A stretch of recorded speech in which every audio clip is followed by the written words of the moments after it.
All right, here we go. So let's get started. What if that 2025 this year isn't the year you try harder with your hormones, but the year you finally stop doing the things that aren't working? Is that a good news? Most women I see aren't failing at hormone health because they don't care. They're failing because they've been given too much noise and not enough clarity. Look at social media, lots of noise, a lot of different supplements, a lot of different products, and what to use is a very hard fact to narrow it down. So give me the next few minutes and I'll show you where to focus your energy in 2025, the rest of the year, and also in the future of 2026. So your hormones actually respond. What you can finally stop stressing about and why hormone health in midlife has far less to do with perfection and far more to do with timing, rhythm, and the systems. So if you ever feel like you're doing all the right things, but your body didn't get the memo, this is for you. So my name is Dr. Evelyn Le Ellis. I'm a naturopathic doctor and integrative medicine, and I help women in their 30s through 60s to balance hormones, reclaim energy, and build long-term vitality through evidence-based, informed integrative medicine and longevity strategies. I worked in women's health and hormone care for over a decade, including prescribing hormone therapy, interpreting advanced labs, and guiding women through perimenopause and postmenopause with clarity, not fear. And what I can tell you is this: most women are not broken. They are misinformed about what actually drives hormonal change. A lot of guessing, but not actual facts. So here's the real problem I see everywhere online, in clinics, in media.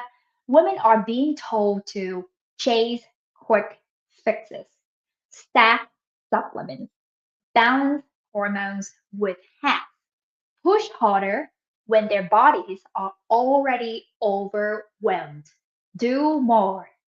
So, meanwhile, mainstream media focuses on surface symptoms like weight gain, hot flashes, trendy solution without context, oversimplifies advice that ignores physiology. And wellness culture tells you if you just optimize more, you'll feel better. But your hormones don't respond to pressure. They respond to safety, rhythm, and consistency. So here's what happens when this continues. You stay stuck in blood sugar swings, poor sleep, rising cortisol, nervous system overload, and then you blame yourself. I'm myself in that position too. I do all the great things, everything I have known. Why my body's doing this way? No one is listening. What's happening to my husband? Is he even listening? So sometimes this can be very hard for the situation in our own body. So women tell me even, I'm tired of trying. I feel like my body is betraying me. I don't know who's to listen to anymore. But the truth is, your hormones are not independent switches you flip. They are responsive messengers tied to the stress hormone response, metabolism, sleep, and nervous system. Until those systems are supported, no supplements or diet will save you. So, what if your hormones don't need more effort, just better signals? Hormones thrive on rhythm, consistent wake times, predictable meal timing, gentle morning nervous system cues. How many times when you wake up and you either ruminate thoughts or think about a plan and that trigger your thoughts? I've been there so many nights and I wonder why am I keep thinking the same thought that doesn't really help my mind peace at all. It's getting old, does it? And until you know and aware about it, then the awareness will help change to happen. So these signals stabilize mood, cravings, energy, and weight far more effectively than aggressive plans. So choose one anchor this week, a consistent wake time, let's say 8 a.m. or 9 a.m., depend on your schedule. Some of the women I work with have kids, so they have to wake up, either make up the breakfast or doing their routine for the morning or hygiene or doing some type of meditation or workout before everyone wake up so the person can have the relaxed and quiet time to think with clarity. And you can pick any of those choices as well.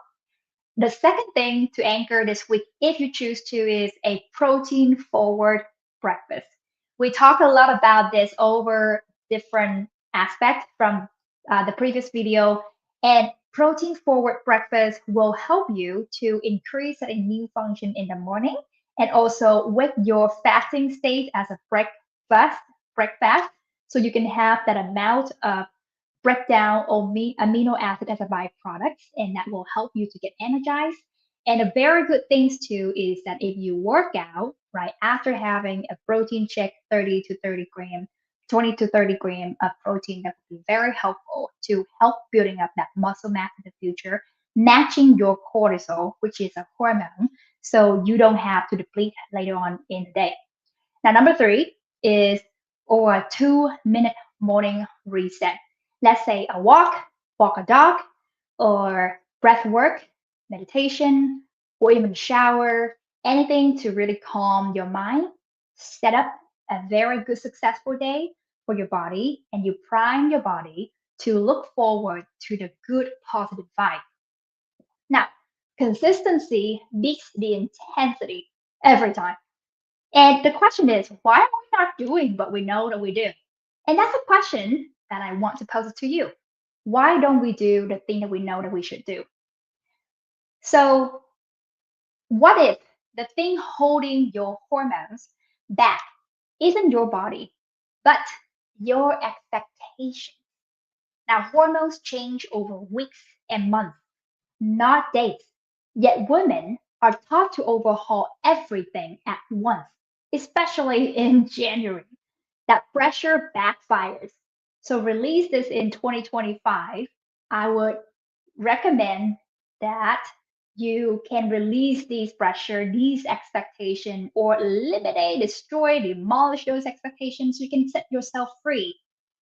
First is punishing workouts. A lot of women, or a lot of us, feel like, oh, another day to work out. My body's feeling achy already. Why do we do that? Mobility is a very key to help our joint lubricate. And we know the fact about when you have injury or any type of strong injury happening, at least a gentle movement to keep your body fluid instead of like stay stuck. Rest is a good thing, but when your body is keep mobility support, not a very intense, just enough, so therefore your body will respond to that trigger or the mechanism when you actually move your body. It will remember. And also release the food guilt. Compare yourself to your pre-40 body or your 20 body. That comparison doesn't really serve us a lot of time, and sometimes we're our own enemy. We want to say that how come our body now doesn't work the same way that it was? It is a natural process. Everyone will go through this progression. As we age, as we grow more year, we gain more wisdom in our brain, in our mind. At the same time, our body will also have the differences. And the way to do is self-acceptance. So therefore, what is the next step that we can help our body instead of shaming the body? The idea that it is not perfect is pointless. So I highly, highly work with you, and I will do it for myself too, to release this myth, this thinking about if it's not perfect, then it's pointless. I would say that's pretty strong feeling there because nothing is perfect, and everyone can also assume and also know that everything change, everything has flaw. We accept it, we work with things, and we take action to make to the end goal. Same thing yesterday. I hear a woman talk about Imagine you are the football field. If anyone who play football or softball or any type of sports, you hold a ball to yourself. Instead of listening to any noises of the background from the audience or from your friend or from your cheers, then we're just moving forward and go toward the end line. If we can do that, focus ourselves, knowing what we know, gather the tool that we have, take away, clean out anything that we don't need or doesn't serve us, and just focus on the path. Then everything will come back to clarity. So, my homework for you is to name one thing you're done carrying this year in 2025 and say it out loud. So, for example, my homework, and I've been working very hard on, is for the end of 2025, I have been done a lot this year with changes about career, changing about my household, and we moved to different places, and a lot of the identity shifts. So my task for myself and a challenge for myself is I'm done carrying my old mind of limiting self. And the next year in 2026, I want to provide more for people that I love in terms of values and how can I help them serve better without the limitation that, oh, I cannot do this because I don't have enough resources or clients to see or connection that I don't know about. So to reframe, my task or challenge for myself is yes, I have resources. My brain will find it. Yes, I can take care of my health because now I am in control of my time. I can schedule the time to go to the swimming pool or to go for a walk every day. And sometimes we're not perfect with everything that we plan, and it's okay. It's a practice of giving grace, right? Now, the next question I have for you is what if your hormone symptoms are downstream, not the root problem? That's a big differentiation there. When you support your stress response, your sleep architecture, your metabolism, your nervous system, your hormones follow. The reason is that, let me make a big picture here. Your gut, if it work and function well, meaning bowel movement regularly well formed, 1 or 3 times per day, not loose stool, not too hard, not too strained, no constipation, no diarrhea, no indigestion, and your gut is function pretty well. And that means the nervous system, parasympathetic system, is in the gut, produce a lot of good dopamine. It flow around in your brain. So your brain, with good sleep, will produce good amount of melatonin at night and normal curve of cortisol in the morning and low at night. So you have a good stress management. So that gut brain access, right? Gut also detox your hormone. Imagine you have too much hormone from hormone replacement and your gut is messed up. It will store too much hormone in your liver. Your liver is stagnant, doesn't really metabolize anything anywhere. Then it becomes more toxic.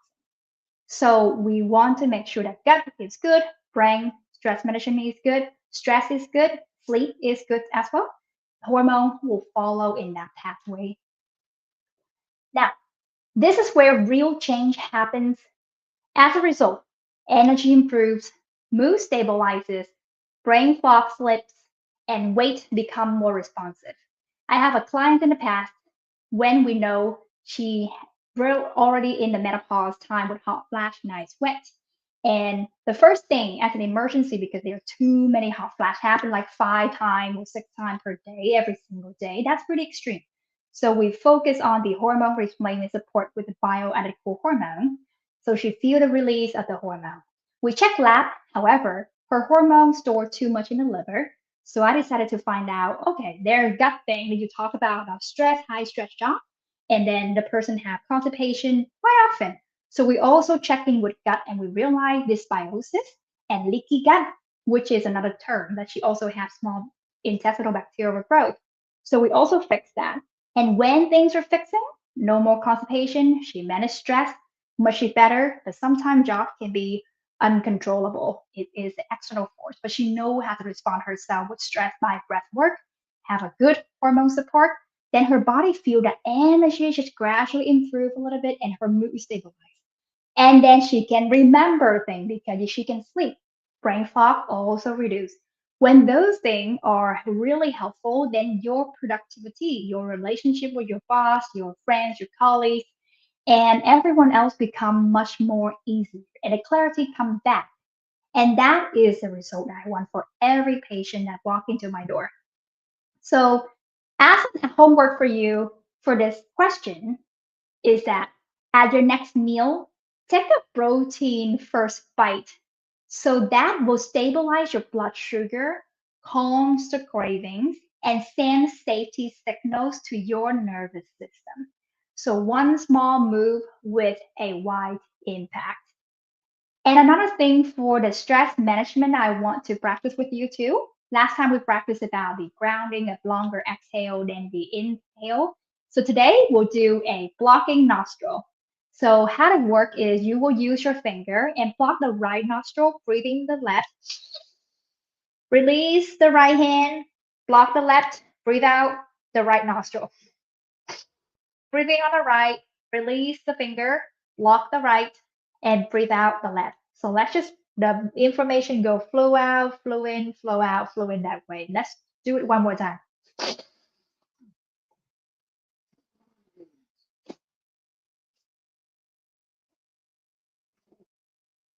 My finger just show the flow of the air. What this meaning you force air to go into one nostril. And for example, some people have deviated septum or surgery, so that can be a tricky thing. But for those who can really breathe deeply into one or another, then you can really breathe in, and those oxygen will go pretty deep into that brain area, bypass that area up here on your nose bridge, and then go on the other side out and going in. So therefore, it will flip back between the left and the side brain right there, which is very great. So that's the homework, and that's going to be very good for energizing immediately your brain when you get to the stuck point. And to plug that in, that I did the podcast with the tax relief Patty Gentile. So I will put that link in the bottom. And I go through different breath work exercise for the body movement whenever you go through the anxiety. So the audience is about tax preparers to file tax, and everyone will do that toward the April. So that could be a very good block for you to consider to practice that. Okay, so women often ask me, what should my estradiol level be at my age? Is estrogen cream safe for my face? Can I use pregnenolone in perimenopause? Is prometrium really holistic? These are great questions and they highlight some important. Hormone care is not about copying what worked for someone else. It's about a context, the timing, and individual physiology. And that's why blanket advice fails and why personalized guidance matters. So, if you want support building your 2025, the rest of the year, and 2026 hormone reset roadmap, one that fits your life, your stage, and your goals, I invite you into my community and I put that link into the description. And every week at 12 p.m. PST on Thursday, I host this 10 to 20-minute morning momentum session. Now it's actually in the afternoon, 12 p.m. the afternoon time, where we re-stress, reset your stress response, answer the real question women submit, and apply these principles in a grounded doable way. And inside our community, you can drop your question in the Power Up Life thread, and I'll cover them during our next question and answer. The link to join is in the description. And if you're ready to stop chasing hormone fixes and start working with your body, this is your next step. And I'll see you in the next week for the life again. So 2025 doesn't have to be another year of trying harder. And to come with the 2026, it will be the year your body finally feel like home again. And that starts with clarity. Thank you.